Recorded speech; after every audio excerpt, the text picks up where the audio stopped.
अजीज़ तलबा अस्सलाम वालेकुम। आज फिर दिलचस्प सबक के साथ मैं हूं अरसलान ज़फ़र अवान।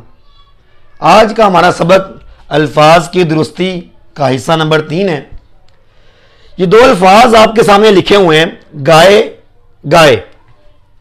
ये दो मुख्तलिफ अल्फाज हैं, मगर हमारे तालिब इल्म इस कश्मकश का शिकार है। उनको अभी तक समझ नहीं आई कि इस गाय में और इस गाय में क्या फ़र्क है। तो चलिए देखते हैं कि ये गाय क्या है और ये गाय क्या है। पहली निशानी तो देखें इस गाय की, ये 3 हरफी लफ्ज है। इसमें 3 हर्फ हैं। कौन कौन से? पहली निशानी गाफ, अलिफ, बढ़िए। इसमें 3 हरूफ हैं, जबकि इसमें 4 हरूफ हैं। कौन कौन से? गाफ, अलिफ, हमजा, बढ़िए। तो पहली निशानी तो आपके सामने है कि इनमें हरूफ के एतबार से भी फर्क है। जबकि दूसरी निशानी क्या है? दूसरी निशानी बेटा ये है कि ये इस्म है।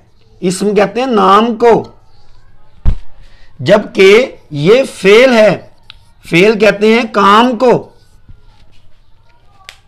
तो आपके सामने उम्मीद आपको समझ तो आ रही होगी ना कि ये इस्म है, ये नाम है, किसी जानवर का नाम है। गाय, गाय दूध देती है। आपने जुमला देखिए, गाय दूध देती है। और ये क्या है? गाना गाए, वो गाना गाए। ये गाय ये वाला है। जबकि हम लिखते हैं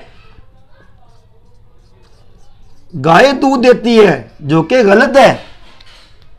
ऐसे नहीं होगा, बल्कि ऐसे होगा, गाय दूध देती है, क्योंकि ये इस्म है, ये नाम है, ये फेल है। मजदर, मजदर के बारे में आप जानते हैं?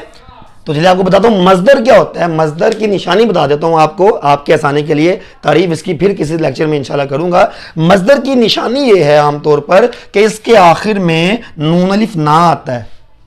मजदर की निशानी ये है कि इसके आखिर में नून अलिफ ना आता है। जिस तरह गाना, गाना आखिर में क्या आया? नून अलिफ ना। इसका मतलब है ये मजदर है, तो मजदर से फेल बनता है। ये देखें, मजदर से क्या बना? गाए, गाना गाए। तो ये फेल है, जबकि ये इस्म है। तो उम्मीद करता हूं ये फर्क आपके लिए बाइस आसानी होगा। आपको फर्क करना आएगा कि ये गाय कौन सा है और ये गाय कौन सा है। लिहाजा आपसे गुजारिश है कि इसको, मेरे चैनल को सब्सक्राइब भी कीजिए और दूसरों को शेयर भी कीजिए। तो हमें याद रखिएगा, अपना ख्याल रखिएगा। अस्सलाम वालेकुम।